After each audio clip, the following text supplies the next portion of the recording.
Pois bem, olá para todo mundo. Estamos aqui de novo reunidos para a gente conversar mais um pouquinho sobre direito do trabalho, né? Recapitulando um pouco o que a gente conversou na aula passada, a gente verificou o conceito de direito do trabalho, né? O que seria o direito do trabalho, entender principalmente que o direito do trabalho ele tem como um princípio maior, vamos dizer assim, a proteção do empregador, porque mesmo com todas as reformas que foram feitas, ainda se enxerga que esse empregador ele é a parte mais vulnerável dessa relação. E aí, tendo em vista essa vulnerabilidade, qual que é a intenção do direito do trabalho? A intenção do direito do trabalho é justamente essa proteção ao empregado, né? Por ele ser mais vulnerável, por ele não ter tanto conhecimento técnico, muitas das vezes, a intenção sempre é fazer essa proteção com relação a ele. Então, eu vou compartilhar aqui o material de apoio que a gente tem, né, para a gente poder começar a conversar aqui. Então, a última coisa que a gente viu na aula passada foi essa divisão do direito do trabalho, né? Então, a gente viu que nós temos um direito individual, que é o estudo das relações individuais do trabalho. E nessas relações individuais do trabalho, a gente tem aquela questão do subordinado, mantidas por seus sujeitos empregado e empregador, analisando direitos e obrigações. Então, nesse direito individual, a gente está discutindo ações aonde eu tenho, na maioria das vezes, discussões, onde na maioria das vezes eu tenho apenas um empregado e do outro lado as empresas, né? Do outro lado a empregadora, que pode ser mais de uma, tá? A gente tem esse direito tutelar, que são normas que impõem ao trabalhador e ao empregador deveres, e sempre deveres com relação à proteção do empregado, né? Então, esse direito tutelar é para colocar limites a essa relação de trabalho. É para demonstrar que essa relação de trabalho, ela precisa cumprir determinadas normas. E aí, aqui ontem, na verdade, ontem eu dei aula de processo do trabalho, e aí eu lembrei de uma coisa que seria importante a gente só mencionar, isso vocês vão ter em processo do trabalho depois. Mas esse direito tutelar, ele é muito fiscalizado pelo Ministério do Trabalho, pelo Ministério Público do Trabalho, né? O Ministério Público do Trabalho, ele faz um trabalho excelente no que se diz respeito a essa proteção, no que se diz respeito a esse verificar se as normas realmente estão sendo cumpridas. Então, foi até uma discussão que surgiu ontem à noite, que nessa época de pandemia que a gente está tendo, que algumas empresas estão voltando às suas atividades laborais, o Ministério do Trabalho tem feito uma fiscalização muito grande em cima dessas empresas para fiscalizar se estão sendo cumpridas as regras sanitárias, né? Então, se realmente a empresa está cumprindo lá com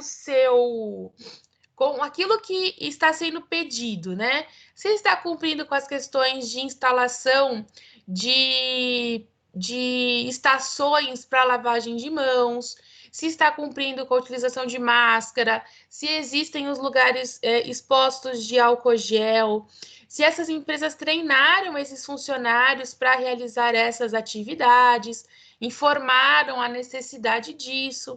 Então, o Ministério do Trabalho tem feito aí tem um grande empenho nesse sentido, né? Outra coisa também que entra nesse direito tutelar aqui, que o Ministério Público também fiscaliza com muita sabedoria, Essa questão de limite de jornada, a verificação de trabalho escravo, a verificação se o fundo de garantia está sendo depositado. E o Ministério do Trabalho, ele funciona também, né? Através de denúncias. Então, aquele empregado que se sente prejudicado e que queira fazer uma denúncia, ele pode fazer a denúncia no Ministério do Trabalho. Essas denúncias, elas podem ser anônimas, tá? Não necessariamente o funcionário precisa se identificar. A gente tem, sim, denúncias anônimas lá no Ministério do Trabalho. E nessas denúncias, ele comunica o que está acontecendo e o Ministério do Trabalho vai fazer essas investigações para ver se realmente se esse direito tutelar está sendo cumprido. E aí até se tem um exemplo, teve uma vez num processo meu, aonde a empresa tinha quitado todos os direitos da reclamante, né? Então a gente não tinha o que discutir a título de dinheiro. Tinha se feito a rescisão, tinha se entregue as guias para saque de fundo de garantia e seguro-desemprego. A rescisão estava correta, não tinha dano moral, não tinha assédio moral, não tinha nada. A única coisa que a empresa não fazia era baixa na carteira, né? Então, tudo o resto tinha sido feito. Mas a baixa na carteira, que era anotar na carteira a data de saída, a data de término do contrato de trabalho, a empresa não fazia.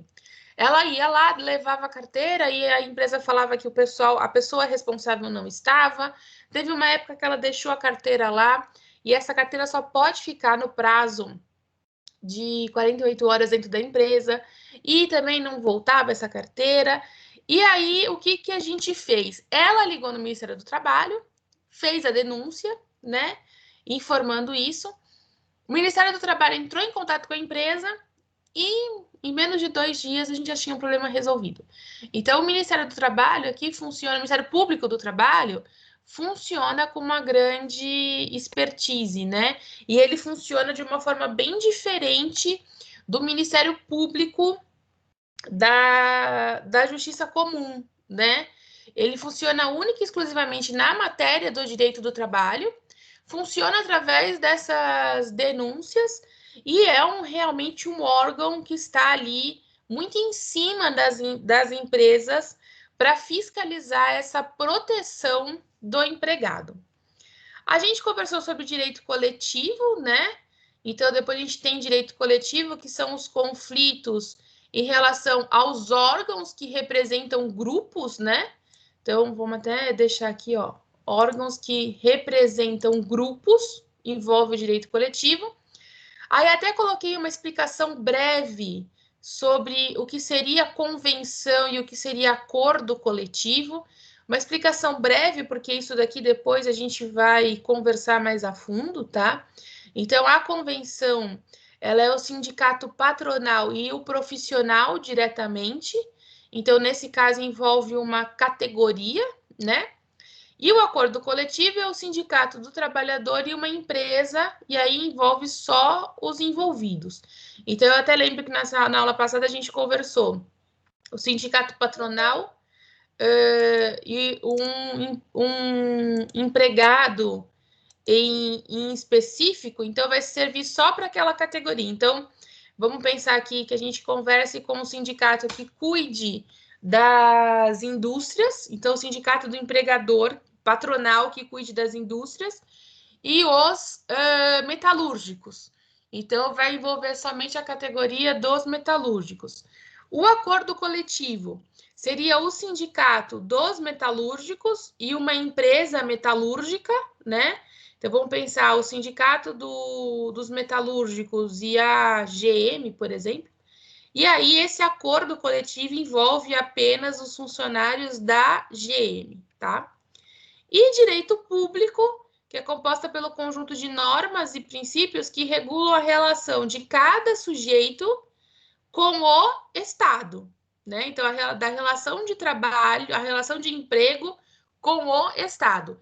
E aqui nesse direito público, a gente tem aí, na maioria das vezes, as relações de emprego que envolve os estatutários ou os seletistas, tá? Que aí são empresas públicas, que na maioria das vezes são reguladas por legislação própria, né? Então, estatuto, por exemplo, e aqui no direito público a gente tem mais a figura do direito administrativo, cuidando dessas relações, tá?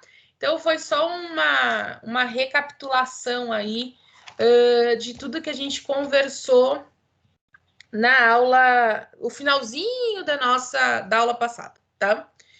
Hoje, a gente começa a nossa aula conversando referente aos princípios do direito do trabalho, né?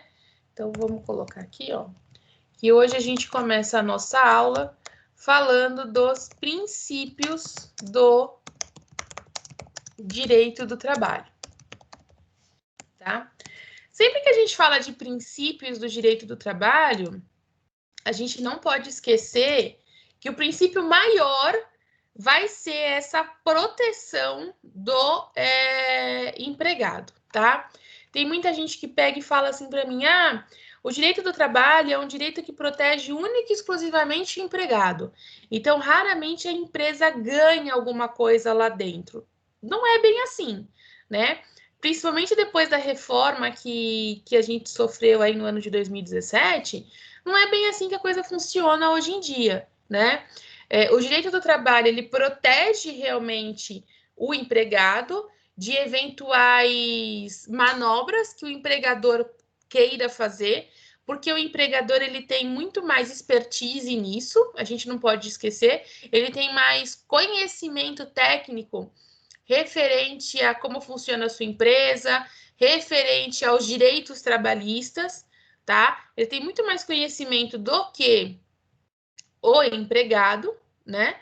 Mas não quer dizer que a Justiça do Trabalho ela vise apenas o empregado, principalmente depois da reforma agora, né? Ela visa os dois lados, mas protegendo o empregado. E quando o empregado estiver errado, ela também vai ter lá formas de penalizar esse empregado. Então, por exemplo, o empregado que sofre um acidente de trabalho e é verificado que ele se machucou porque ele não estava usando os equipamentos de proteção, né? Os equipamentos de proteção individual, o EPI, que a gente chama, não tava fazendo uso do EPI. Então, assim, a empresa deu o EPI, a empresa explicou a utilização do EPI, mas mesmo assim ele não quis utilizar. Então, nessas situações, a gente tem sim uma justiça do trabalho que verifica que o empregado ele correu o risco desse acidente, né? Então a gente tem que pensar nisso também. Mas o primeiro princípio que a gente tem dentro do direito do trabalho é um princípio protetor, né? Então vai aí de frente com isso que a gente está conversando. Esse princípio protetor ele fala da proteção do trabalhador, proteção do trabalhador enquanto parte economicamente mais fraca da relação de trabalho.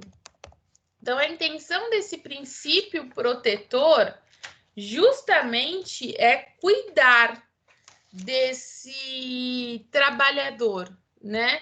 É identificar que ele é a parte economicamente mais fraca, né? Entre um empregado e uma empresa que é a empregadora, normalmente o empregado economicamente ele vai ser mais fraco do que a empresa, né? Dentro desse princípio protetor, eu vou deixar aqui um pontinho, que é a reforma de 2017, que ela traz uma ampliação da autonomia, uma ampliação da autonomia individual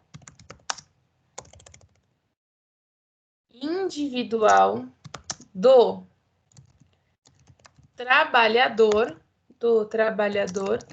considerando válida a negociação entre empregado e empregador. E aqui vale a gente dar uma olhadinha no artigo 477 da CLT. Então, deixa eu puxar aqui o 477 da CLT para a gente poder dar uma olhada aí nesse texto legal que teve aí suas alterações dentro da reforma, tá? Então, aqui, ó. O 477 da CLT, ele traz o seguinte texto, ó. Na extinção do contrato de trabalho, então, extinção do contrato de trabalho é quando o contrato não vai existir mais, tá? O que o empregador deverá fazer nessa extinção? Deixa eu dar para aumentar um pouquinho aqui. Pronto. O que ele vai fazer nessa extinção? Então, extinguiu o contrato de trabalho, né? O empregador deverá proceder à anotação na carteira de trabalho e previdência social, é a famosa CTPS, tá? É a carteira de trabalho. Comunicar a dispensa aos órgãos competentes e realizar o pagamento das verbas rescisórias no prazo e na forma estabelecidos nesse artigo. Por quê? O 477, ele tem lá alguns parágrafos, tá? Para depois vocês fica aí de lição de casa para vocês darem uma lida nos parágrafos que ele tem depois, tá? Então, ele fala lá como que esse valor tem que ser pago, tá? Então, por exemplo, o parágrafo 4º fala que o pagamento a que fizer jus o empregado será efetuado em dinheiro, depósito bancário ou cheque, conforme acordem as partes, em dinheiro, depósito bancário, quando o empregado for analfabeto. Qualquer compensação no pagamento que trata o parágrafo anterior não poderá exceder o equivalente a 1 mês da remuneração do empregado. A entrega dos documentos que comprovem a comunicação e extinção do trabalho competentes, bem como o pagamento dos valores do instrumento de rescisão ou o recibo deverão ser efetuados em 10 dias, contados a partir do término do contrato de trabalho. Então, fica aí depois, ele tem vários parágrafos depois para vocês darem uma olhadinha.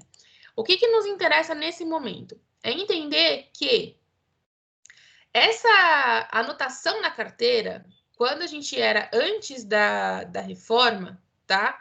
A gente não tinha essa questão da negociação, a gente não tinha o que nós chamamos de negociado, tá? Então, não se podia fazer essa negociação entre empregado e empregador sem a presença do sindicato, por exemplo. Hoje em dia, a gente tem essa figura da negociação diretamente realizada entre empregado e empregador, tá? Então, empregado e empregador podem conversar diretamente dentro da própria empresa e negociar como que vai ser feita a extinção desse contrato de trabalho. Porém, algumas coisas são inegociáveis, né? Por exemplo, a baixa da carteira não tem negociação. Essa anotação na carteira não tem negociação. Essa anotação ela precisa ser feita, tá? Esse prazo de 10 dias para o pagamento das verbas rescisórias também não tem negociação, porque parte de lei. Então, algumas coisas a gente tem negociação, outras coisas a gente não vai conseguir ter essa negociação. Agora, esse princípio protetor, ele, com a reforma também de 2017, a gente passa a enxergar uma pequena exceção nesse princípio protetor. Mas a gente não pode chamar assim de 100% de exceção. Por quê? A hora que eu colocar o artigo aqui, vocês vão entender. O artigo 444...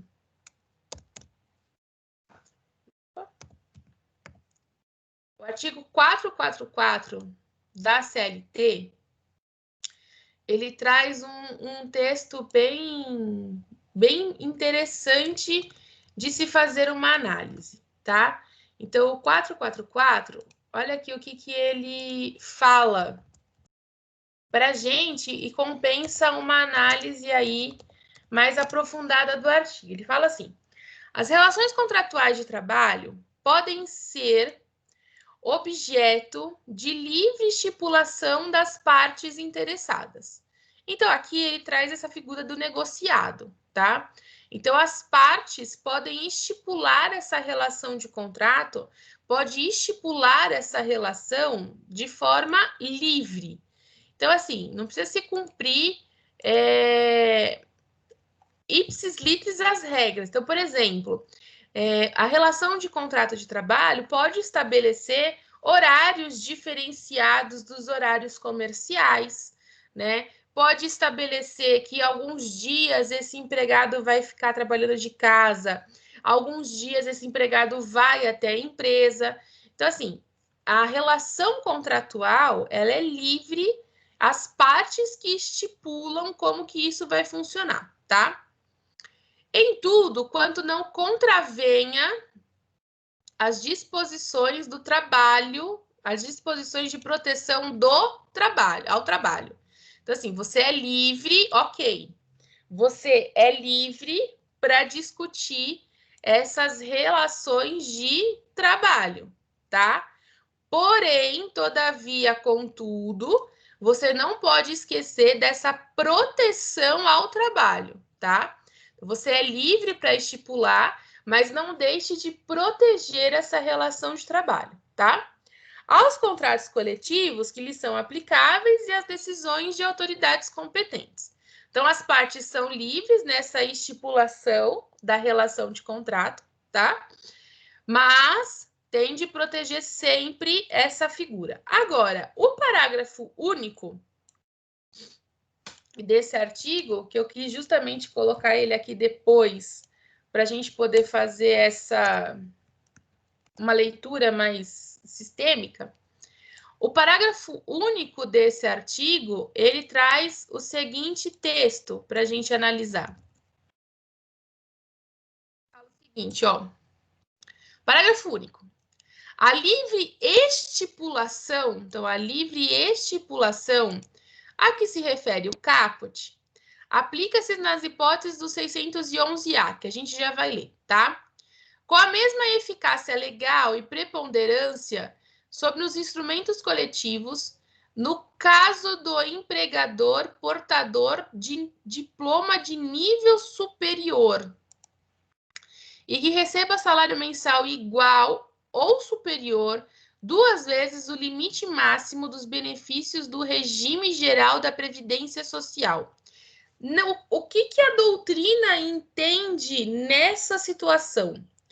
A doutrina entende que os empregados que possuem esse diploma de nível superior, eles deixam de ter a figura do hipossuficiente e passam a ter a figura do hipersuficiente, né? Ou seja, eles precisam de proteção, né?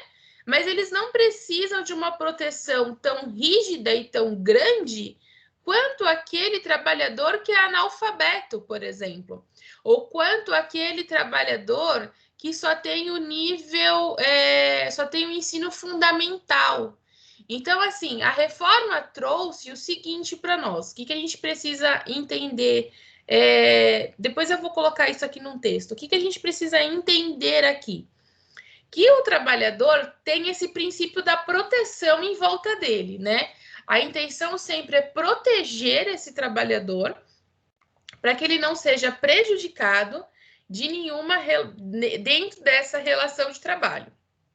Porém, né, essa livre estipulação, A reforma entende que nos casos desse empregado que tenha um nível superior, que tenha uma faculdade, né, eles já se tornam hipersuficientes, ou seja, eles já conseguem discutir com a empresa no mesmo nível de igualdade, vamos dizer assim, tá? Então, a gente tem que tomar cuidado com essas situações. Professora, você quer dizer, então, que quem tem nível superior não está dentro do princípio protetor? Está sim dentro do princípio protetor, sempre vai estar dentro do princípio protetor, tá?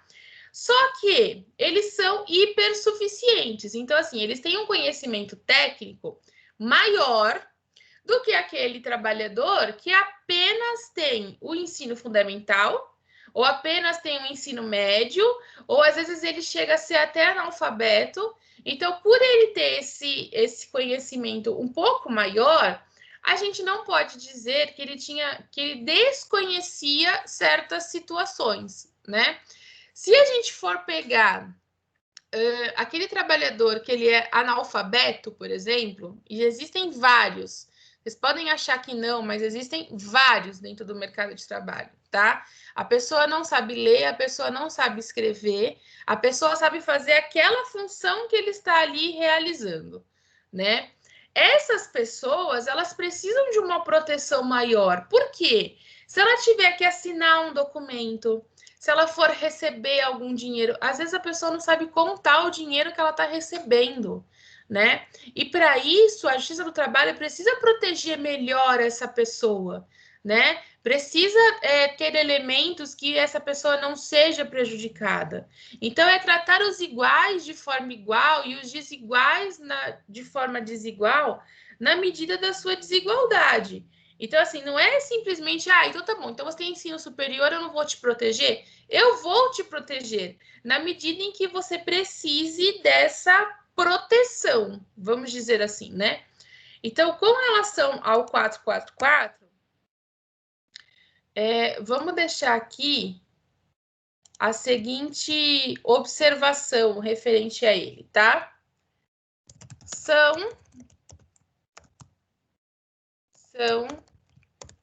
considerados hipersuficientes. São considerados hipersuficientes os trabalhadores com diploma de nível superior, vírgula, porém, o princípio protetor permanece na medida da igualdade ou desigualdade elencada, tá? Então, não é que esses empregados não vão ser protegidos, eles vão ser protegidos sim, na medida que seja necessária essa proteção para eles. Agora, dentro do artigo 444, a gente tem o 611, né? A gente tem ali uma citação referente ao artigo 611. Então, vamos trazer o 611A para cá, para a gente poder dar uma olhada nele. Então, o 611A, ele fala da convenção coletiva, né, do trabalho, e ele fala também do acordo coletivo. E aí ele também tem vários incisos. Eu vou trazer aqui para nós o caput, tá? Então, vamos colocar aqui, ó. Artigo 611-A, tá? CLT. Então, 611-A da CLT fala o seguinte: a Convenção Coletiva do Trabalho e a convenção coletiva e o acordo coletivo de trabalho têm prevalência sobre a lei. Então, tem prevalência sobre a lei. Quando? Aí tem vários incisos que também fica de lição de casa para vocês fazerem a leitura. Qual que é a intenção desse artigo, tá? Que a convenção coletiva e que o acordo coletivo, eles sejam realmente aplicados, né? Então, que eles sejam criados de uma forma que gere uma proteção ao empregado, né? E que eles sejam aplicados, por quê? Porque a convenção e o acordo são feitos por as pessoas que estão envolvidas nessa relação de trabalho. Então, ninguém melhor do que quem está envolvido nessa relação de trabalho para entender a relação. Então, por esse motivo, que é importante que essa convenção e que esse acordo coletivo ele seja visto com bons olhos pela Justiça do Trabalho e ele seja aplicado da melhor forma possível. Por quê?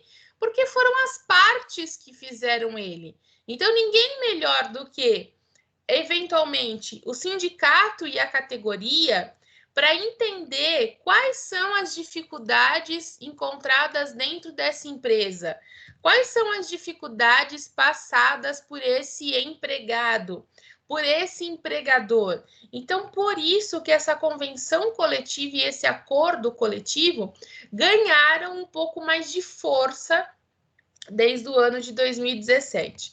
Então, com relação ao 611, eu vou deixar aqui uma observação no seguinte sentido.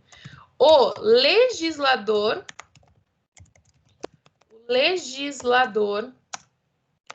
valorizou a negociação coletiva, tá? Então, na reforma que a gente teve, essa negociação coletiva, ela foi mais valorizada do que a gente tinha na CLT passada, tá? Na CLT passada, a gente tinha convenção e a gente tinha acordo coletivo, só que eles não eram, assim, analisados e eles não tinham a força que eles têm hoje, tá? Tudo bem até aqui, gente? Alguma dúvida? Professora, posso falar? Pode. É a Cris? A Cris. Ô, Tudo professora, bem? a título de curiosidade, em 1987, eu trabalhava num hotel em Brasília. Tinha uma pessoa que trabalhava no restaurante, era um senhor idoso. Ele era o maître do restaurante, ele era analfabeto. Mas ele lia todo o cardápio do restaurante em francês. E ainda explicava para os clientes e outras áreas, ensinava como preparava os pratos e tudo. Só que quando ele ia receber o pagamento dele no RH, sempre tinha uma pessoa para testemunhar, porque ele só carimbava com o polegar. Então, ele ia lá receber o pagamento e uma pessoa testemunhava que ele estava recebendo aquele pagamento e ainda assinava lá junto com ele. O lerite era uma coisa assim que a gente ficava bem surpresa, porque ele tinha conhecimento de um outro idioma, mas ele era uma pessoa totalmente analfabeta no nosso próprio idioma. A relação trabalhista dele era baseada no apoio de uma terceira, sabe? Sim, sempre, sempre. Mas no caso dele, ele não lia. Uma curiosidade. Não é que ele veio de fora, né? Ele é daqui. Não. Era daqui, né? Sim. E ele aprendeu a ler o cardápio. Para preparar os pratos, os ingredientes, mas todos em idioma, porque era o idioma que ele trabalhava lá nesse hotel já há uns 40 anos, né? Ele sabia tudo sobre isso, mas não sabia escrever o nome dele, por exemplo, para assinar o lerite. Tá. Então, é o típico trabalhador que ele sabe a prática, mas ele não sabe a teoria, né? Então, a prática ele sabe com uma excelência e eu acho que é o tipo de trabalhador que falta no mercado hoje, né? Essa ausência de prática. É isso. Legal, gostei, Cris. Gostei. Vou guardar esse exemplo na minha cartola. Tudo bem até aqui? Obrigada. Bem, dentro do princípio protetor, então, a gente precisa observar que a gente tem algumas formas desse princípio, tá? Então, a gente precisa enxergar quais são as formas que esse princípio traz, tá? A primeira forma que a gente tem é a regra do indúbio pro operário. Indúbio pro operário. O que é esse indúbio pro operário, tá? Então, diante de vários sentidos possíveis de uma determinada norma, vírgula, o juiz ou o intérprete deve optar pela mais favorável ao trabalhador. Então, a regra do indúbio pró-operário parte da seguinte situação: qualquer interpretação de lei, tanto vale CLT, como convenção coletiva, como acordo coletivo, qualquer tipo de interpretação de lei deve sempre ser feita da forma mais favorável ao trabalhador.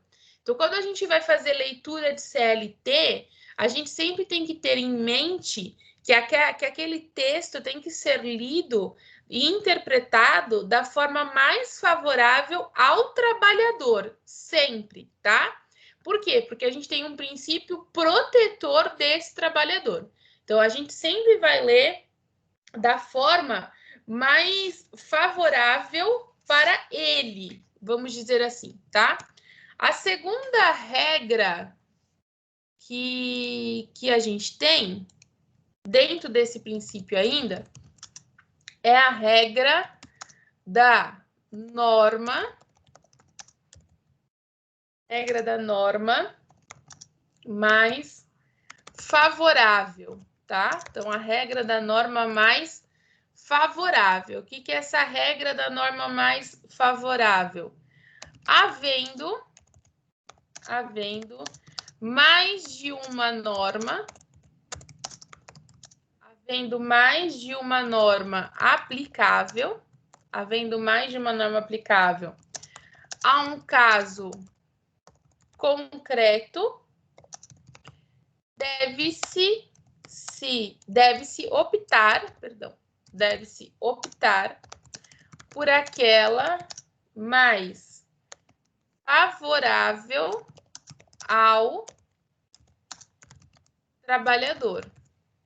Então, se porventura nós tivermos duas legislações, a gente precisa ver qual que é a mais favorável para o trabalhador. Então, por exemplo, contrato de estágio, tá? Estagiários.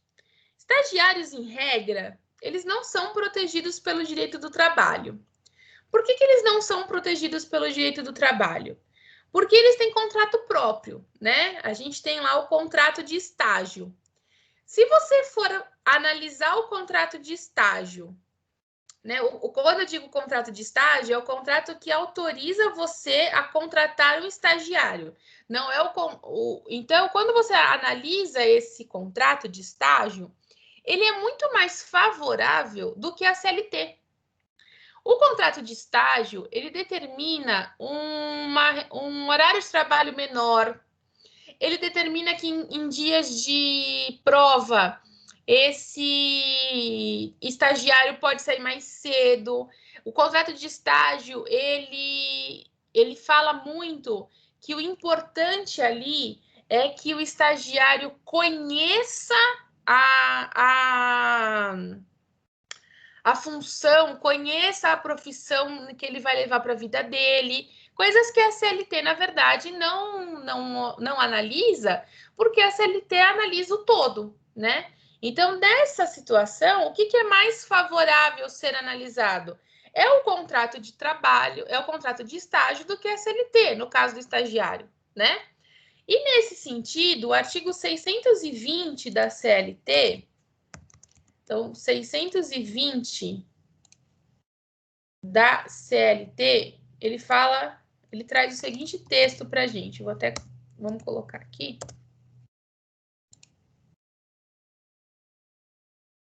Por que isso está tão longe?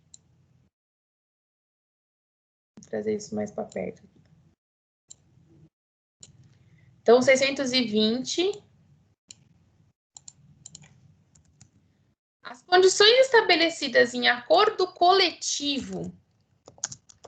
Então, as condições estabelecidas em acordo coletivo de trabalho sempre prevalecerão sobre as estipuladas em convenção coletiva de trabalho. Então, o que é mais importante para nós? O acordo coletivo, ele tem um peso maior do que a convenção coletiva de trabalho. Por que isso? Aí eu vou buscar o conceito das duas aqui em cima e vou deixar ali embaixo para vocês, para ficar mais fácil. É o mesmo conceito que está lá em cima, tá? Por que disso? Pelo seguinte, ó.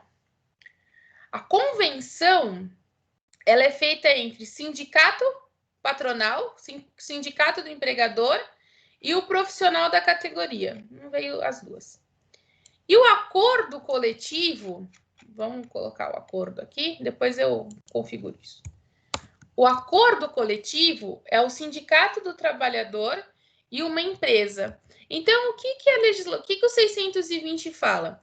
As condições estabelecidas entre o acordo, que é apenas entre os envolvidos, tem um peso muito maior para nós do que aquilo que está sendo estabelecido na convenção. Porque a convenção, ela envolve a categoria, enquanto que o acordo envolve ali pessoas que fazem parte daquela relação.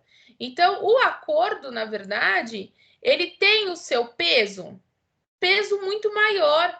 Por que é um peso muito maior, né? Porque o acordo tá aqui, ó, ele é específico para quem tá naquela situação, ele é específico para quem faz parte daquele tipo de contrato de trabalho. Então, por esse motivo que o acordo coletivo, tá? Ele sempre prevalece aí referente à convenção coletiva. Então, eu trouxe esses dois conceitos para cá só para a gente conseguir trabalhar dentro dos 620, tá? Então, a convenção, ela fala de uma categoria, tá? Então, quando a gente fala de uma categoria, a gente fala de um todo, tá? Por exemplo, ninguém pensa nisso, né? Mas a OAB, a Ordem dos Advogados do Brasil, ela pensa na categoria dela, que são os advogados, né? Então, a OAB, às vezes, ela vai discutir algumas situações que vai analisar os benefícios ao advogado, né? Não, é claro que ela não é sindicato, a gente tem nada a ver com isso, mas a gente é uma categoria, tá? Então, por esse motivo, que o acordo coletivo, que é ali dentro daquela empresa só, ele tem que prevalecer sobre a convenção do trabalho, né? Por ele ser uma coisa mais restrita, normalmente dentro desse acordo coletivo, vai se discutir apenas situações que acontecem dentro daquele âmbito, dentro daquela empresa em si, por isso esse peso maior.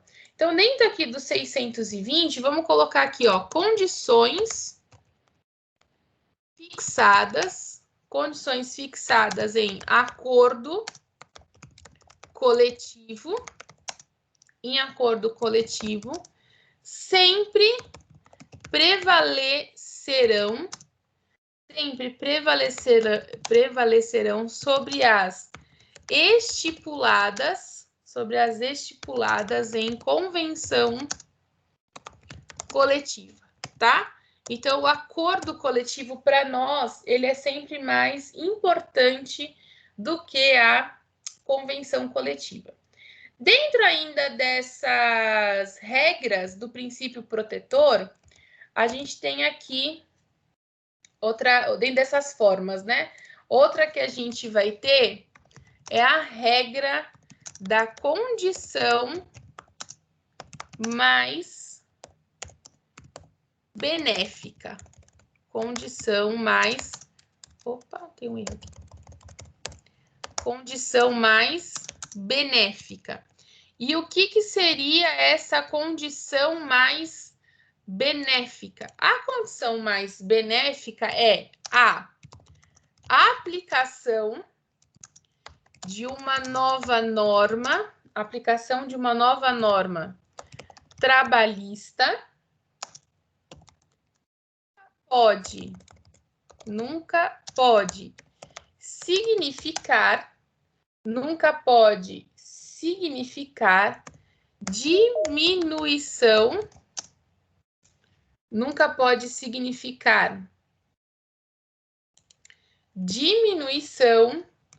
de condições mais favoráveis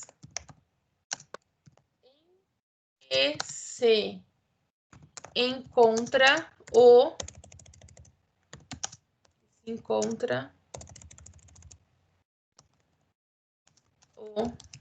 trabalhador. E aqui eu vou deixar os artigos que a gente já analisou, que é o 444 e 611-A da CLT, tá?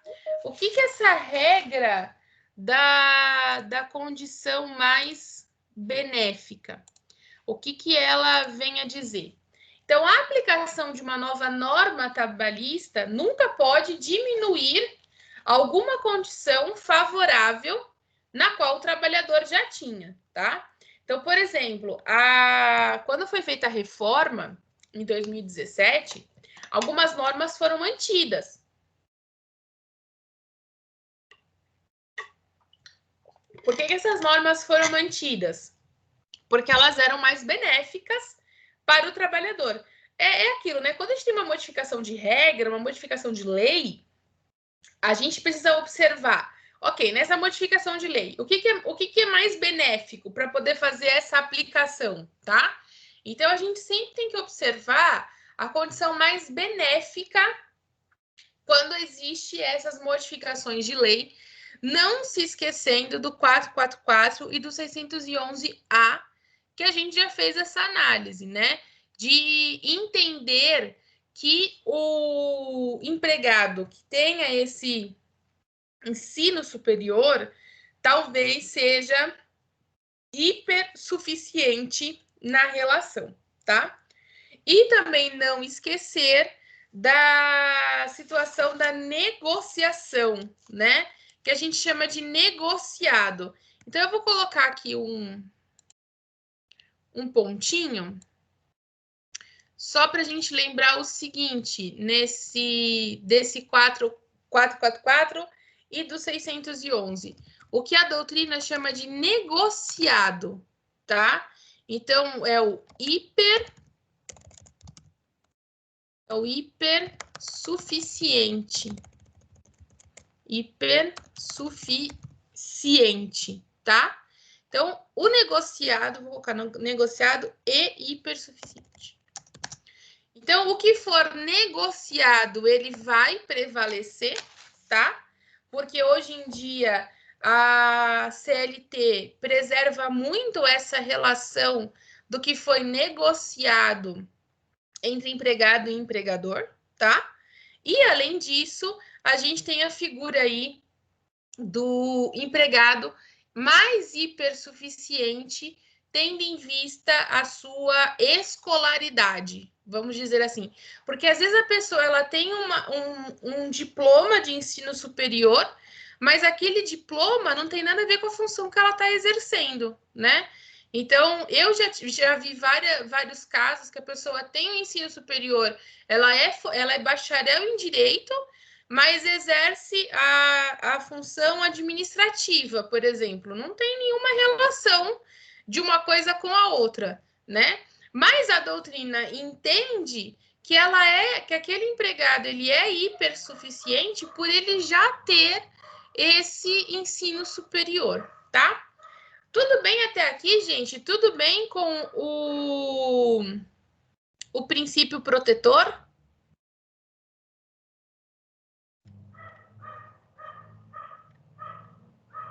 Sim, Tudo tudo bem? bem. Todos acordados? Sim, professor. Por enquanto tá tudo tranquilo. Ah, então tá bom. Não, se vocês estão acordados, eu já tô feliz já. Quando vocês ficam mudos, que eu me preocupo. Então tá bom. Então, depois do princípio protetor, o próximo princípio que a gente vai analisar é o princípio da irrenunciabilidade. Então, vamos por aqui, ó, número 2. Princípio da irrenunciabilidade. O que é o princípio da irrenunciabilidade, tá? É o reconhecimento da não validade do ato voluntário, praticado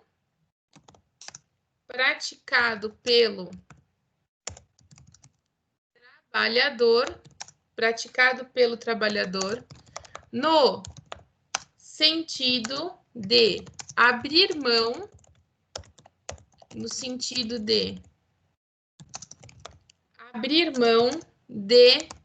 de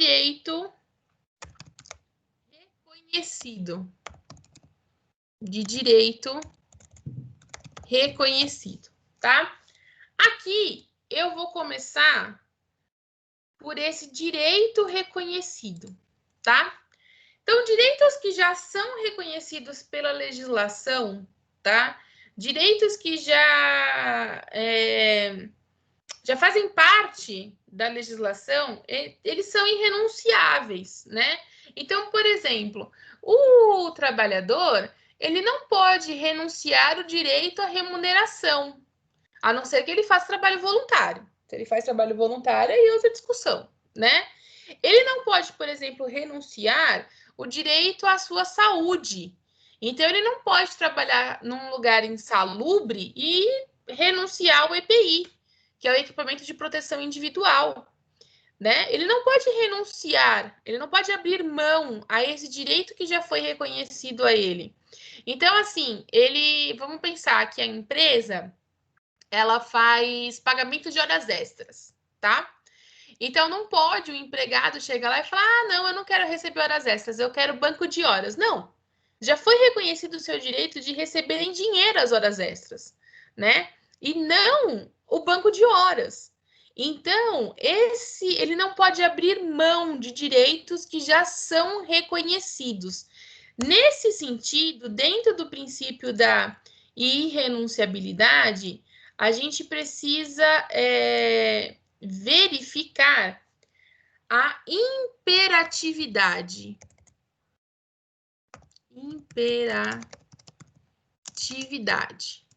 A imperatividade fala da indisponibilidade e privação voluntária do trabalhador.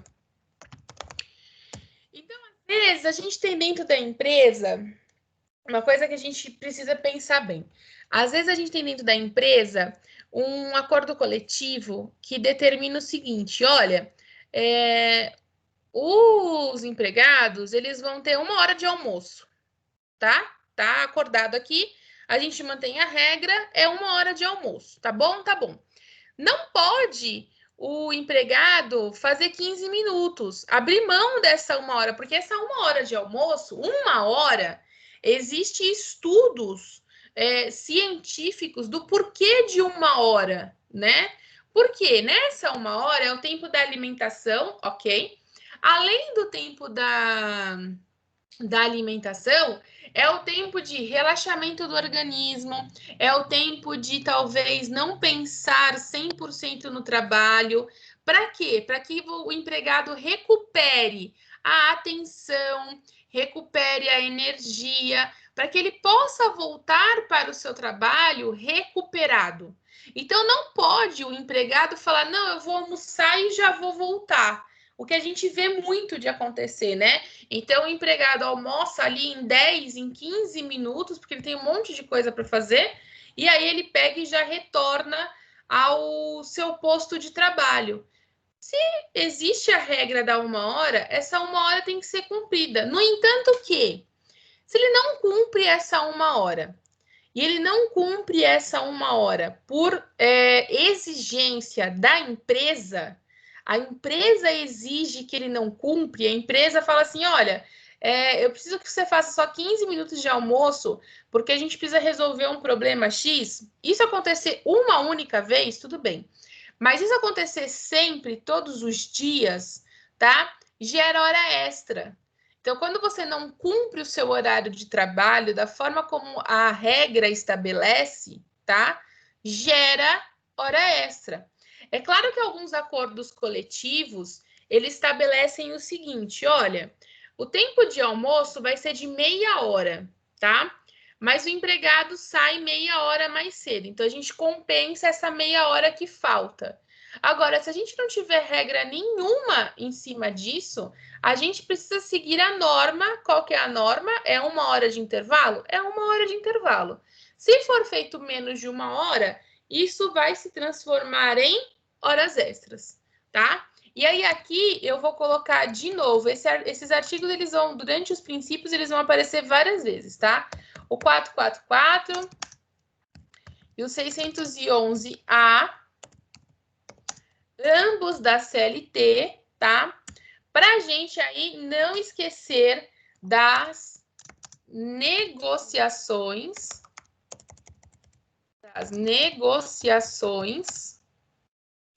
das condições de trabalho. Vou dar um exemplo para vocês de uma ação trabalhista que está acontecendo no meu escritório, tá? É uma ação trabalhista em face de uma empresa que faz lanternas para cá, tá? É uma empresa localizada aqui no ABC. E sempre teve 1 hora de intervalo. Sempre teve 1 hora de intervalo. Aí foi feito um acordo coletivo. E aí a gente vai, então, para a gente ver como que os princípios do trabalho, eles são aplicados, né? Então, sempre foi 1 hora de trabalho, tá? Aí eu tenho um acordo coletivo realizado, e esse acordo coletivo fala o seguinte, ó, não vai ser mais 1 hora de trabalho, vai ser meia hora, 30 minutos, tá? E os outros 30 minutos serão compensados no banco de horas, ou esses outros 30 minutos ele vai sair mais cedo. Então, o que aconteceu nessa empresa? Fixou-se essa meia hora, tá? Então, os empregados começaram a fazer a meia hora. Então, vejam que funciona a regra do 611A da CLT, tá? Essas negociações das condições de trabalho, elas vão prevalecer naquele nicho, naquele núcleo ali, que no caso é essa empresa que fabrica lanternas, na qual a gente está fazendo a ação. Professora Nação, você vai discutir essa meia hora? Não, eu não vou discutir essa meia hora, porque essa meia hora, ela está em acordo coletivo. A gente está discutindo outras situações, né? Mas essa meia hora está em acordo. Se está em acordo coletivo, eu não tenho que discutir referente a ela, né? Eu simplesmente preciso verificar. Então, o próprio cliente falou para mim, falou, não, eu cumpria realmente a meia hora de trabalho. E ele disse que em alguns dias ele não fazia ele não fazia o intervalo, né? Então, qual que é a média que a gente vai precisar verificar? Quantas vezes no mês você não fazia o intervalo? Ah, eu não fazia 2 vezes por semana. Então, nessas 2 vezes por semana, a gente contabiliza horas extras, né? Nos outros dias, a gente não vai contabilizar essas horas extras, tá? Tudo bem aqui? Seu Antônio, tudo bem? Tudo bem, professor, tudo bem. Eu estou acompanhando bem a matéria. Ah, então tá bom. Era só para ver se vocês Fala, estavam professora. acordados. Então, já que você me deu a palavra, Diga, seu Antônio. o que quer dizer? Por que tem o artigo 611 e depois vem a palavra a? É alguma coisa importante isso? É importante sim, ó. Eu vou compartilhar aqui com vocês a CLT. Peraí, deixa eu. Vai sair um pouquinho o Word e já eu volto para ele. Deixa eu compartilhar aqui, ó. CLT. Essa é a CLT que tá lá do site do Planalto, tá? Sempre peguem a CLT, se você não vai acompanhar pela física, tá? Pegue sempre aqui, ó, do site do Planalto, tá bom? Então, seu Antônio, ó, a gente tem o artigo 611, tá vendo aqui? Tem amarelinho, ó. A gente tem o 611 e os seus parágrafos, tá? E aí, foi para não modificar o texto do 611, mas eu precisava incluir algumas informações, foi criado o 611A, Ok, tá bom? ok. Não é a linha A, porque a gente tem as alíneas, né? É que aqui acho que não vai ter nenhum com a linha agora. Não é a linha. Não está aparecendo para mim, mas depois eu vou ver na aula gravada.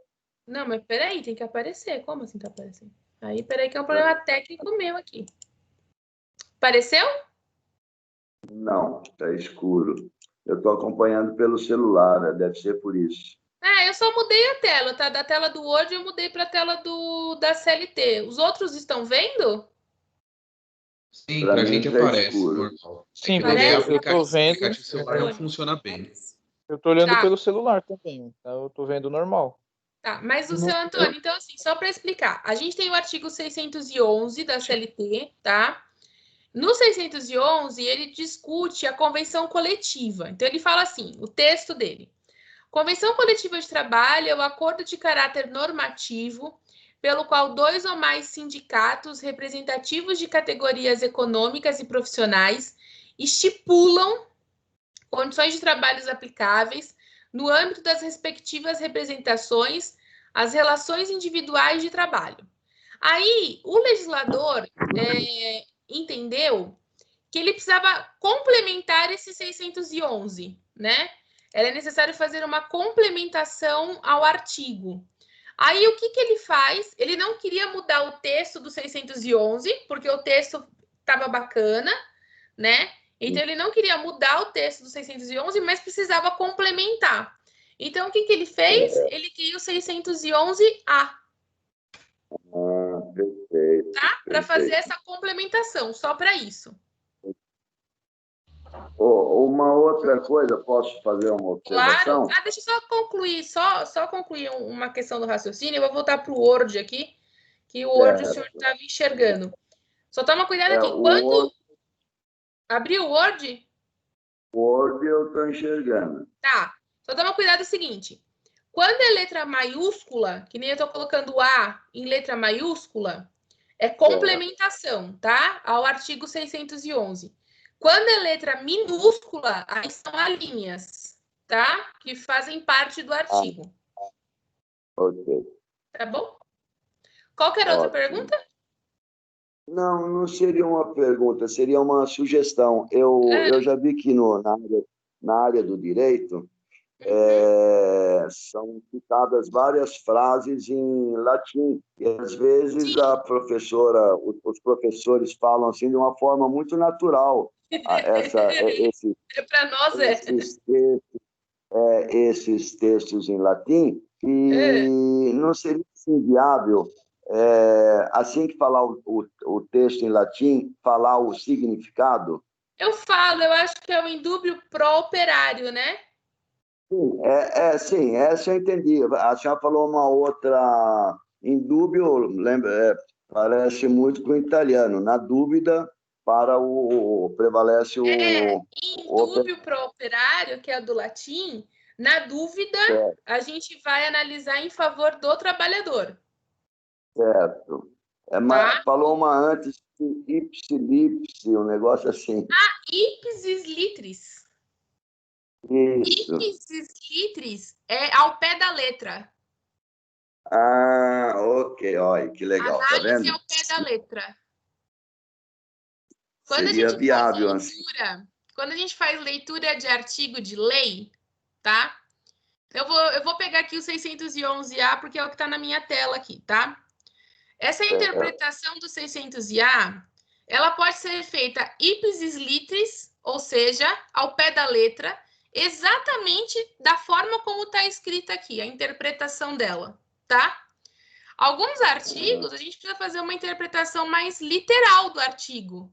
Não seguir ao pé da letra o artigo, né? Fazer uma interpretação dele ao caso concreto. Então, a magia do direito, eu sempre digo que eu sou uma fascinada pelo direito, a magia do direito está nisso. De que às vezes você precisa utilizar o poder do ipsis litris, que é fazer a leitura ao pé da letra, mas às vezes, para outros casos, você não tem que interpretar a lei ao pé da letra, e sim interpretar de uma forma mais favorável para as partes envolvidas. Ok.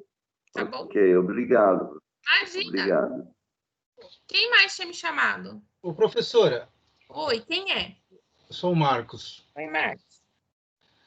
Eu tenho uma dúvida, que eu trabalho no serviço público, né? Ok. Eu trabalho 12 por 36. Ok. E eles falam que nós, 12 por 36, não tem horário de almoço. E eu procurei nas leis 8989, na 530, não achei nada escrito. Que eles falam que a gente só tem direito a 15 minutos só. Sim. Aí eu queria saber como é que a gente faz para achar essas coisas, assim, não sei se era... Convenção? Você tem que ver, não vamos dizer aqui nomes, tá bom? Você precisa verificar qual que é o sindicato responsável, tá? E jogar no Google. Convenção coletiva da categoria X. E aí lá você acha as convenções, né? Ou entrar em contato com o sindicato, porque essas convenções, elas são públicas. Então, qualquer pessoa tem acesso a elas. No seu caso, que você é funcionário público, a empresa precisa emitir para você aonde que isso foi acordado. Você tem que pedir para o RH para que ele entregue para você aonde que isso foi acordado, aonde consta esse acordo dessa redução do horário de trabalho, dessa redução do intervalo. Então, aí o RH tem que fornecer para você isso. Nossa, muito obrigado, professora. Muito bem Nada. explicado. Obrigado mesmo. Imagina. Tudo bem até aqui?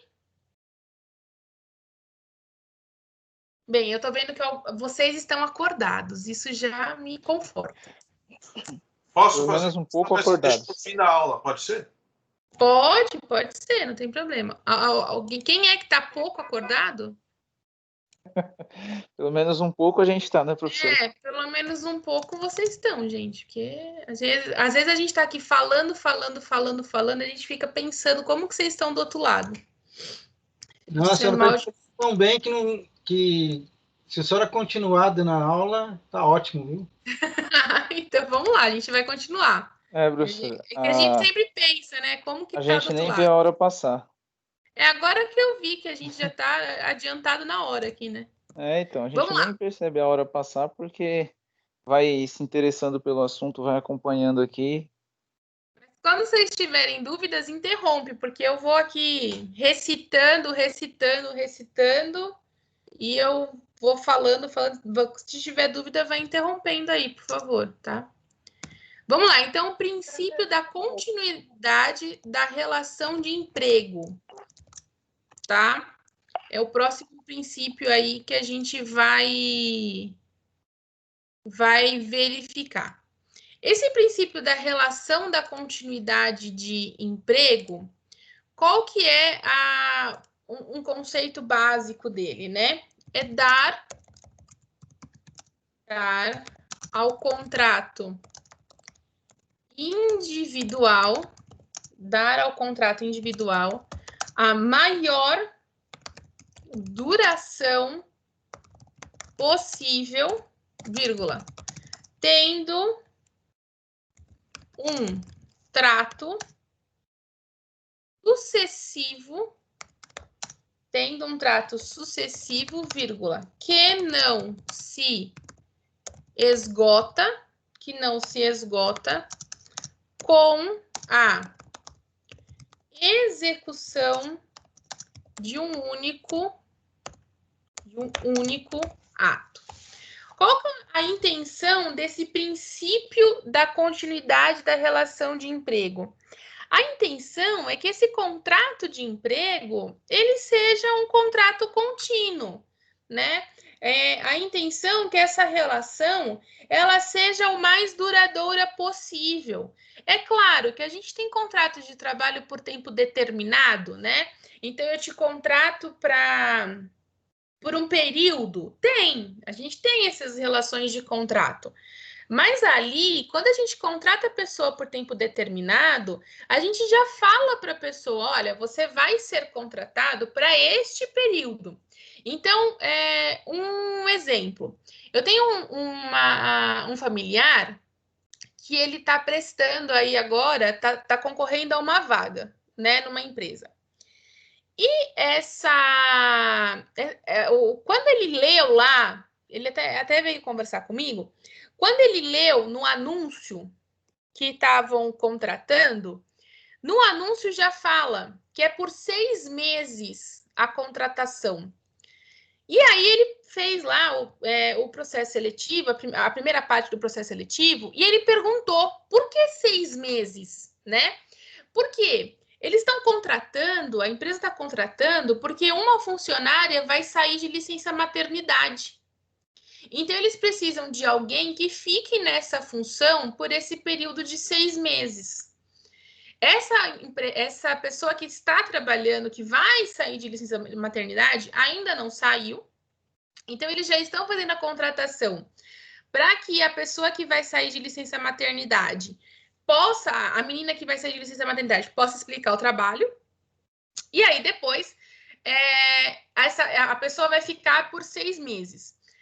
Quer dizer que vai ficar só por 6 meses? Pode ser que depois se transforme numa vaga dessa continuidade da relação de emprego? Pode, né? Mas nesse caso em específico, a pessoa que vai ser contratada, ela já tem ciência de que ela vai ser contratada por 6 meses, né? Então, já é um contrato de trabalho por tempo determinado, tá? Agora, essa é a exceção da regra. Qual que é a regra? A regra é essa continuidade da relação de emprego. A regra é que esse contrato de trabalho, ele seja eterno, né? Não que a gente diz eterno assim, o maior tempo possível, né? É claro que a gente tem relações de trabalho, óbvio que a gente tem relações de trabalho que elas duram um pouco menos. A gente tem relações de trabalho que duram um pouco menos. Só que essas são as exceções. A intenção, na verdade, é sempre que esse contrato de trabalho ele dure o maior tempo possível, tá? Então, a gente não tem a intenção que esse contrato de trabalho dure pouco, e sim que esse contrato de trabalho dure muito, né? Que essa relação de confiança criada entre empregado e empregador, ela se perpetue, vamos dizer assim. Dentro desse princípio da continuidade, eu queria deixar 2 observações aqui para a gente, tá? A primeira observação que eu quero deixar é da continuidade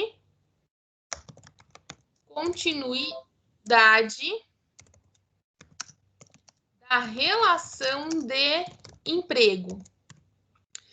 Mais para frente, a gente vai entender a diferença entre relação de emprego e de trabalho, tá? Mas, por enquanto, vamos trabalhar de uma forma mais grosso modo, tá? Qual que é a nossa intenção? Que essa relação de emprego, essa relação entre empregado e empregador, seja o mais contínuo possível, né? Então, por exemplo, eu sempre brinco com os meus chefes, né? Quando eu faço aniversário de contrato de trabalho. Então, eu brinco muito com eles. Por exemplo, semana passada, eu fiz aniversário de contrato de trabalho de 1 ano com uma outra instituição na qual eu leciono. Aqui na Anhanguera, daqui a pouco, acho que no começo do ano que vem, eu faço também aniversário de contrato de trabalho, né? E aí aqui eu já vou aí para 4 anos de relação de trabalho. Então a intenção é justamente essa, que essa relação de trabalho ela seja contínua, né? Então eu brinco muito que a gente o que a gente quer? A gente quer que esse contrato de trabalho faça aniversário, né? Então, que todo ano a gente comemore essa continuidade dessa relação de trabalho. Então, dentro dessa continuidade, o que a gente pensa, né? Qual que é a nossa intenção aqui? Que ela seja mais duradoura, tá? A relação mais duradoura, a relação mais equilíbrio pessoal e mais desenvolvimento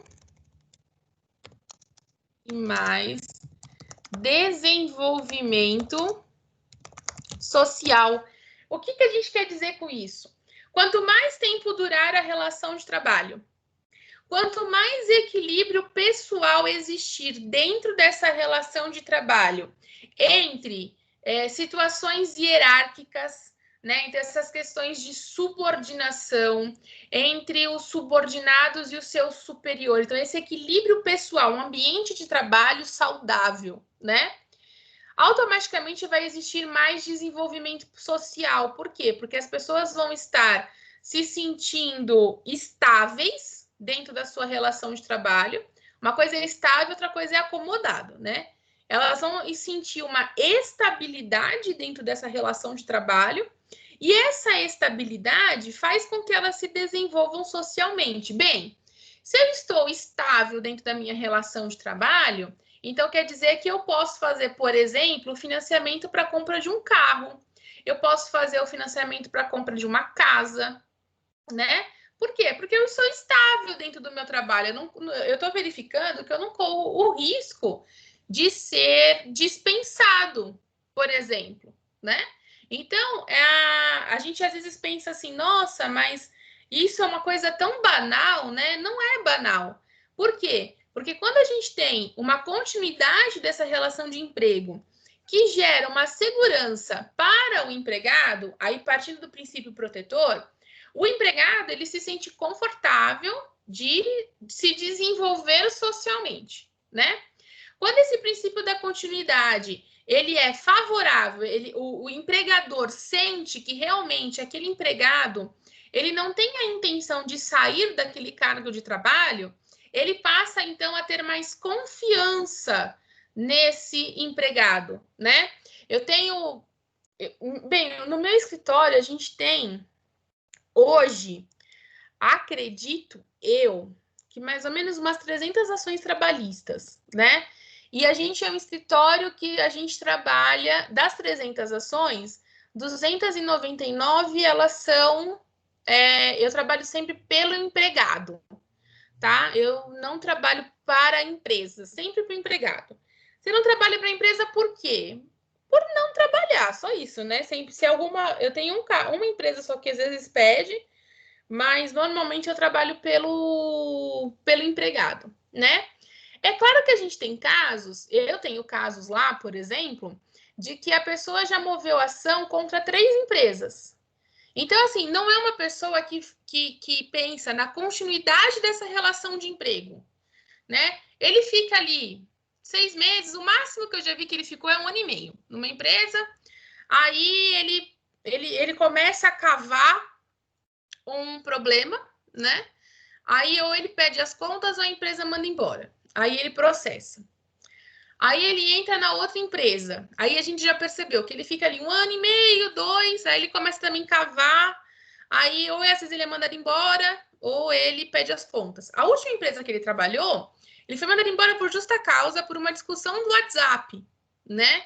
Então, assim, tem empregados que não pensam nessa continuidade da relação de trabalho, da relação de emprego, né? Mas essa continuidade, ela gera uma segurança, tanto para o empregado quanto para o empregador. Em contrapartida, eu tenho familiares que ficaram 50 anos na mesma empresa. Então, assim, a pessoa começou ali como jovem aprendiz, que na época não era esse nome, né? Mas é a nomenclatura correta hoje. A pessoa começou com esse nome, como jovem aprendiz e aposentou na mesma empresa. É uma continuidade da relação de trabalho, que é o que a gente tem que verificar sempre dentro do direito do trabalho. Dentro desse princípio da continuidade da relação de trabalho, eu vou trazer aqui para a gente fazer uma análise a súmula 212 do TST, do Tribunal Superior do Trabalho, tá? Então, a súmula 212 traz uma coisa que para nós, advogados trabalhistas, é muito importante. Então, súmula 212 do TST. Qual que é o texto dessa súmula? E aí a gente vai fazer vamos fazer uma leitura dela aqui. Fala o seguinte: o ônus de provar o término do contrato de trabalho, então o ônus, quem tem que provar, tá? O término do contrato de trabalho, quando negados a prestação de serviço, e o despedimento é do empregador. Então, o ônus da prova, quem tem que provar, tá? É do empregador. Pois o princípio da continuidade da relação de emprego constitui presunção favorável ao empregado. Presta atenção nisso daqui. Isso aqui é bem bacana para nós do direito do trabalho, tá? Quando existe um término do contrato de trabalho, tá? Quando esse empregado ele é mandado embora, grosso modo, né? Quando ele é dispensado, vamos dizer assim, quem tem que provar que o contrato de trabalho acabou é a empresa. Como que a empresa prova isso? A empresa prova isso mostrando o termo de rescisão de contrato de trabalho, né? Então vamos colocar aqui, ó, exemplos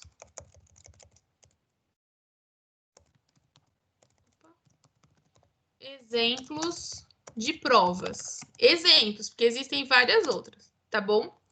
O TRCT, vou colocar assim para vocês irem se acostumando com as nomenclaturas, tá? Que é o termo de rescisão do contrato de trabalho, tá? Comprovante do pagamento das verbas rescisórias, anotação de baixa na CTPS, para vocês se acostumarem com a nomenclatura também, que é a carteira de trabalho e previdência social, entrega de guias do FGTS e seguro desemprego, vírgula, etc, tá? Ah, mas professora, Quando termina o contrato de trabalho, a pessoa processa a empresa, é óbvio que acabou o contrato de trabalho. Então, não é óbvio isso, tá? Vamos para um caso prático. Eu trabalhei numa outra instituição de ensino, porque eu sou professora desde o ano de 2014. Eu trabalhei em outras duas instituições de ensino, tá? E os meus 2 registros, então, assim, na minha carteira de trabalho, a gente fala que os registros estão em aberto, né? Por quê? Em uma, eu pedi uma licença não remunerada. Por que eu pedi essa licença? Porque não batia as nossas agendas para que eu pudesse lecionar. Então, lá eu estou o que a gente chama de licenciada, tá? É uma licença não remunerada, mas eu ainda faço parte do quadro de professores, né? E aí, quando a gente conseguir encaixar de novo, a gente tem essa opção. Na outra instituição que eu trabalhava, eu pedi a demissão da empresa, né? Então, eu fiz a minha carta de demissão, entreguei a carta, isso foi no começo desse ano, e aí, quando foi para a gente fazer as devidas baixas na carteira de trabalho, veio a pandemia. E aí, todo mundo dentro das suas casas, ninguém sai. Então, eu ainda não consegui a baixa na carteira de trabalho. É claro, é óbvio que eu não vou fazer isso, né? Mas eu poderia dizer que os contratos de trabalho estão em abertos? Poderia. E quem tem que provar que esses contratos de trabalho não terminaram? Não sou eu. A prova tem que vir da empresa. A empresa tem que provar. Então, por exemplo, essa segunda empresa que eu saí, qual que é a prova que eles têm? Eu deixei lá uma carta de pedido de demissão. Então, eles podem falar, não, ó, tá aqui, ó, ela pediu demissão, né? Na primeira empresa que eu pedi licença, eu também deixei uma carta lá pedindo um tempo de licença, né?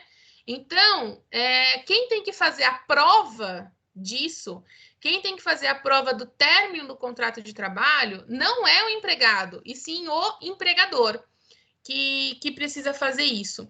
Junto com a súmula 212 do TST, eu quero trazer também os artigos. Opa, deixa eu pegar aqui os artigos da CLT para a gente ver. A gente vai começar pelo artigo 480. Deixa eu só confirmar aqui, peraí. A gente vai começar pelo 477A. Então, o 477A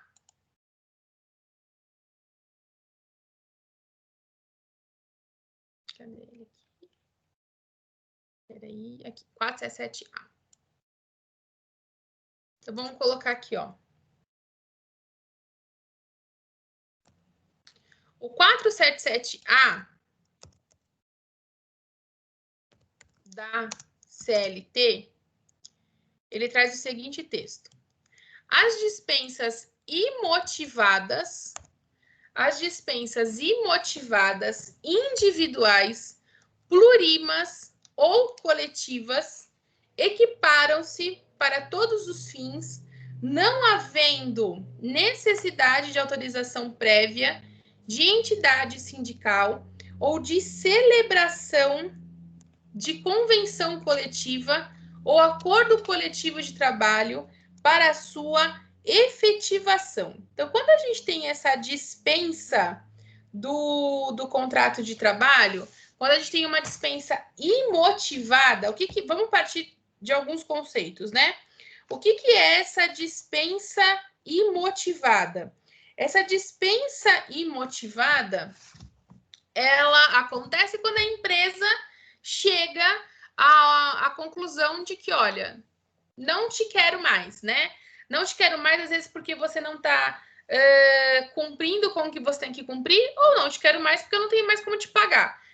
Nesse período que a gente está vivendo, a gente viu muitas dispensas nesse sentido, tá?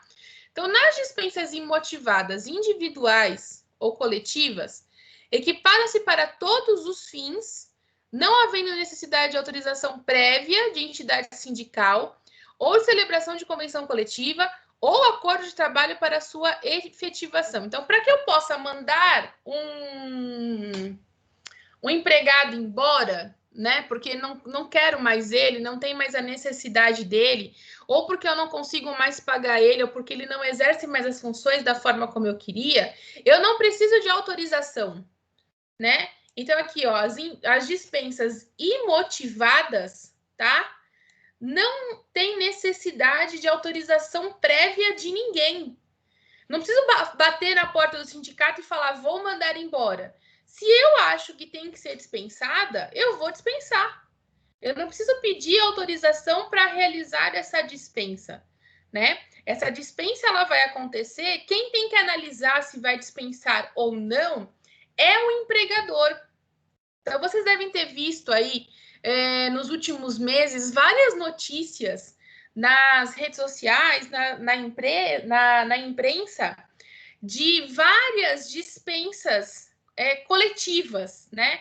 Então, várias pessoas da mesma empresa foram dispensadas. Essas dispensas, eu não preciso pedir autorização para ninguém. Eu, empregador, não preciso pedir autorização para ninguém. Eu posso simplesmente chegar lá e falar, olha, não dá mais. Eu não tenho condições de pagar. Então, por não ter condições de pagar, eu vou mandar embora, né? Outro artigo que compensa a gente dar uma olhada é o 484A, tá? O 484A da LT, ele fala o seguinte. Aí aqui, seu Antônio, ó, é 484A, porque a gente tem o 484, né? E aí precisou fazer uma complementação, é que nem o 477. Precisou acrescentar alguma coisa ao texto, então por isso o legislador cria esse A, tá? Então, ó, o contrato de trabalho poderá ser extinto por acordo entre empregado e empregador, caso em que serão devidas as seguintes verbas trabalhistas. Aí o 484A tem vários incisos do que tem que ser pago, tá? Então, ele fala aqui, por metade, o aviso prévio se indenizado e a indenização sobre o saldo do FGTS, na integralidade, as demais verbas trabalhistas, tá?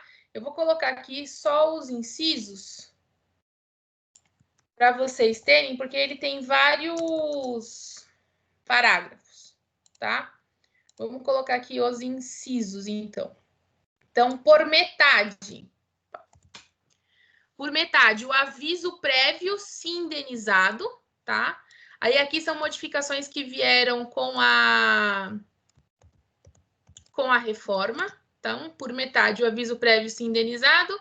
E a linha P, a indenização sobre o FGTS, tá? E aí o inciso segundo, na integralidade, as demais verbas trabalhistas, tá? Então, quando o contrato de trabalho for extinto por acordo entre empregado e empregador, eu entro num acordo com o meu empregado, com o meu empregador, tá? Para rescindir o contrato de trabalho. Então, eu vou pagar a metade do aviso prévio, se ele for indenizado, e a indenização do fundo de garantia, tá? E, além disso, na integralidade, as demais verbas trabalhistas, tá?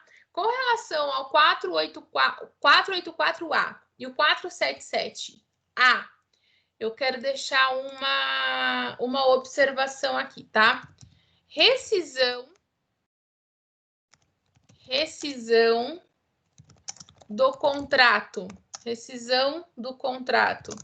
de comum acordo, vírgula, e as dispensas coletivas. Então, nessas duas situações, a gente faz a aplicação do 477 e faz a aplicação do 484, tá? Então, na rescisão de contrato do comum acordo, então, em comum acordo, a gente quer rescindir esse contrato, e as dispensas coletivas, a gente pode fazer a aplicação do 477 e do 484, ambos A, da CLT. E aí não esquecer da súmula do 212, que fala aí de quem que é o ônus da prova desse término do contrato de trabalho, tá? Tudo bem aqui? Alguma dúvida referente ao princípio da continuidade? Eu tenho uma. Diga, Cleiton. Essa mudança ocorreu em 2017. Antes era necessário avisar o sindicato, era critério, era obrigatório, e agora foi flexibilizada essa questão? Antigamente, Cleiton, quando a gente ia fazer a dispensa individual, não. Na verdade, assim, deixa eu melhorar minha frase. Antigamente, quando a gente tinha uma rescisão de contrato de trabalho de forma individual, vamos pensar assim, então vamos pensar que a minha empresa vai me mandar embora, tá? Antigamente, o que a gente precisava fazer? A gente precisava chamar o sindicato para o sindicato estar presente no momento da rescisão do contrato, tá? Então, como que funcionava? O RH, normalmente, né, ele agendava com o sindicato e nós íamos até o sindicato para fazer a homologação dessa rescisão contratual. Então, o sindicato analisava o TRCT, o termo de rescisão de contrato, analisava as guias, me perguntaria se estava tudo bem, se tinha alguma coisa a mais a ser que a empresa não estava pagando, por exemplo, né? E aí o sindicato homologava esse termo de rescisão de contrato, tá? Com a modificação da legislação, eu não preciso mais dessa homologação sindical, tá? Então, essa dispensa, ela pode ser feita entre empregado e empregador dentro da empresa, tá? A gente entra num acordo, faz a dispensa e não precisa mais da entidade sindical para fazer a homologação, tá? Esse é o primeiro ponto. Segundo ponto, quando a gente ia ter dispensas assim numa grande escala, então às vezes as montadoras iam dispensar numa grande escala os empregados. Conversava-se com o sindicato, explicando qual era o motivo da dispensa, e aí o sindicato, junto com a empresa, fazia-se uma análise de qual seria a ordem de dispensa. Então, assim, normalmente se dispensava primeiro os mais novos, os contratos mais novos, depois se dispensava os medianos, deixava-se sempre por último, e deixa-se até hoje, as pessoas que estão próximas da aposentadoria, porque elas têm uma certa estabilidade. Então, a gente tinha essa figura de sindical mais perto, né? Agora a gente não precisa mais disso. Então, se porventura a minha empresa resolve me dispensar, ela não precisa mais do sindicato para isso. Ela me dispensa, a gente faz a homologação do termo de rescisão e tá tudo certo. Então, antigamente a gente tinha essa figura sindical mais perto, né? Agora a gente não tem a obrigatoriedade dessa entidade sindical perto. Ficou claro, Cleiton? Ficou sim. Ficou? Então, tá bom. Aí é onde a gente discute muito, e assim, eu não quero entrar muito nesse viés, por enquanto, é onde a gente discute muito essa figura do sindicato, né? Nessa reforma que aconteceu em 2017, aonde ficou essa figura do sindicato? Tiraram-se do sindicato muitas coisas, né? E aí, então, o que eu penso referente a isso? Depois a gente vai fazer uma conversa mais aprofundada. Aqueles sindicatos que não representavam em nada, ficou bom para a classe, vamos dizer assim, porque o sindicato não representava em nada, não fazia nada, né? Agora, aqueles sindicatos que realmente representam, que realmente trabalham, né? Então, a gente começa a ter aí a perda dessas figuras. Então, por exemplo, o Simpro, que é o sindicato dos professores, ele tem uma grande representatividade, né? Com essa retirada de algumas coisas dele, ele acaba perdendo aí um pouquinho de força, vamos dizer assim. Então, não é que o sindicato não existe mais, digamos que tiraram dele alguns poderes, né? Eu prefiro trabalhar nesse conceito. Então, é uma coisa que a gente ainda discute muito, mesmo uma reforma de 2017, em 2020, a gente ainda está fazendo essas análises e essas discussões, tá? Outro princípio que a gente tem é o princípio da primazia da realidade. Então, o princípio da primazia da realidade fala o seguinte: a realidade entre o trabalhador e o empregador prevalece sobre qualquer documento, que disponha em sentido contrário. Ou seja, o que a gente quer... contrário. O que a gente quer dizer com isso, tá? Aquilo que é dito entre o trabalhador e o empregador, aquilo que é falado, aquilo que é combinado, o famoso fio do bigode, ele é muito mais importante para nós do que qualquer outro tipo de documento, tá? Por esse motivo que a doutrina, ela traz a seguinte divisão nesse sentido. Ela fala o seguinte: primeiro, a utilização da realidade. Segundo, os documentos apresentados. Um exemplo com relação a isso, eu já fiz vários processos trabalhistas dessa forma, né? Então, como que funcionava a situação?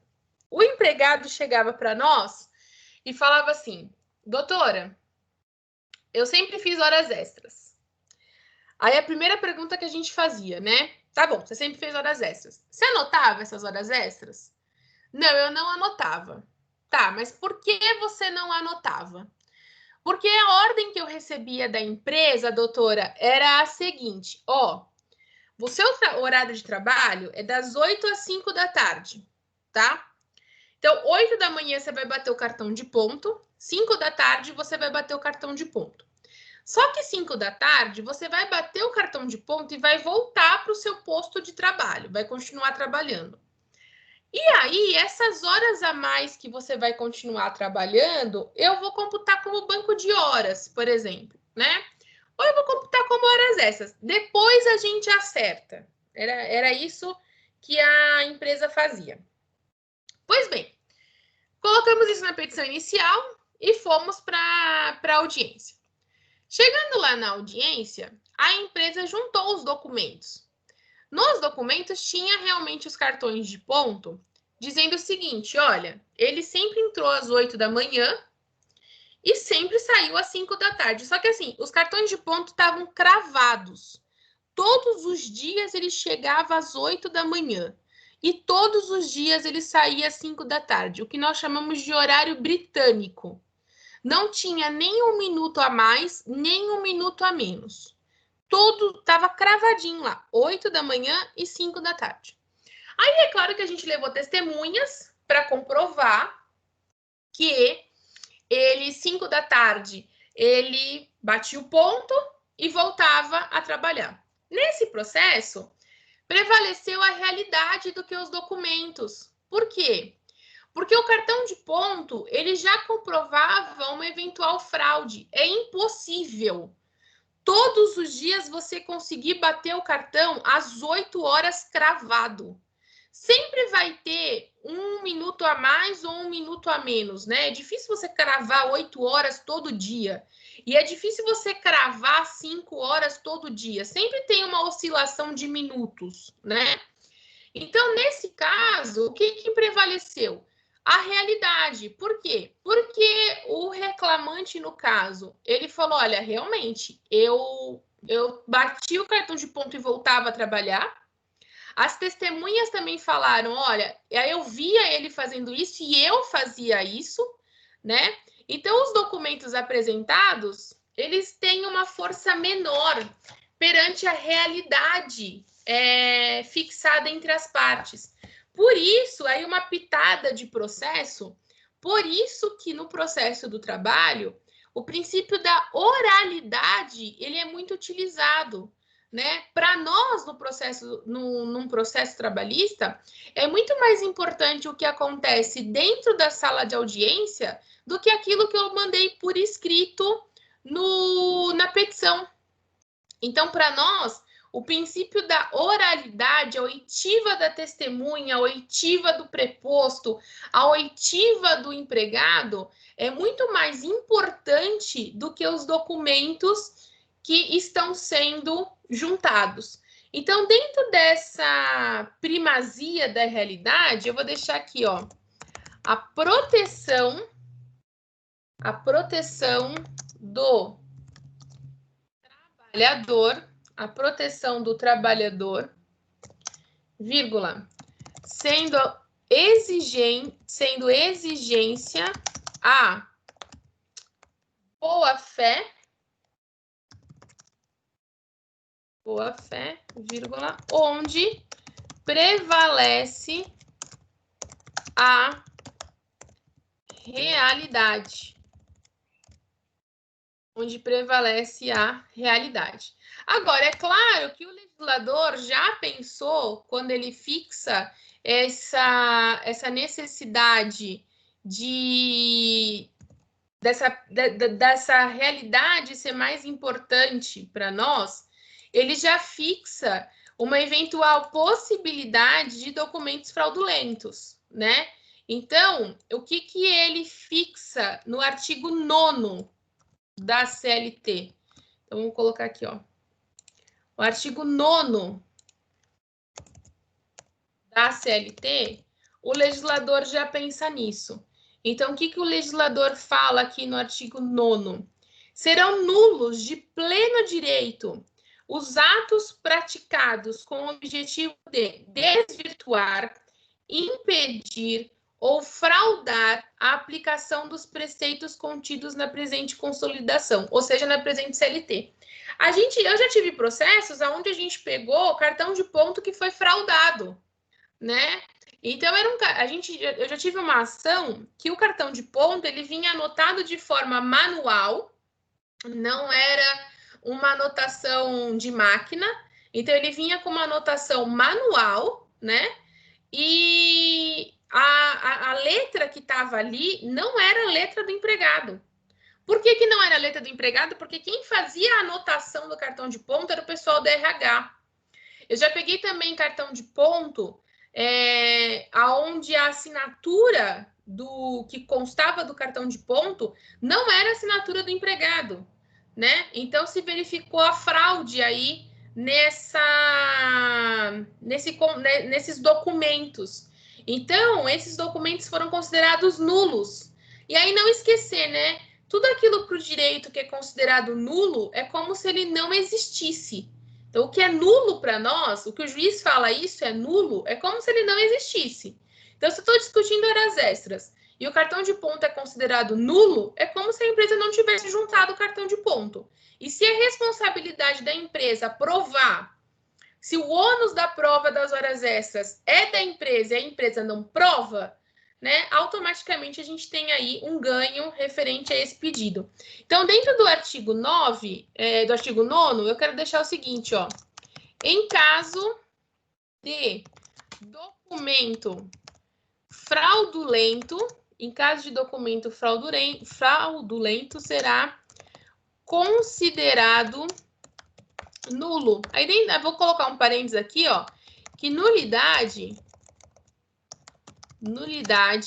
é igual como se não existisse, tá?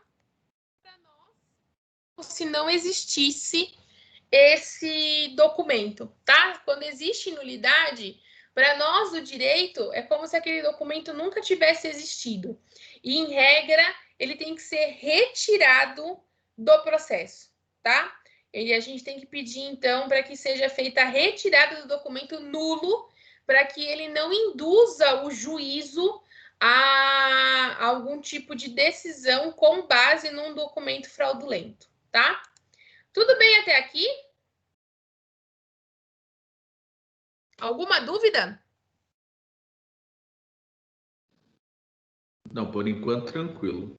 Tranquilo? A palavra justiça está escrita errado. Ah, tá bom, vou corrigir. Obrigada, Cris. Tudo bem até aqui, então?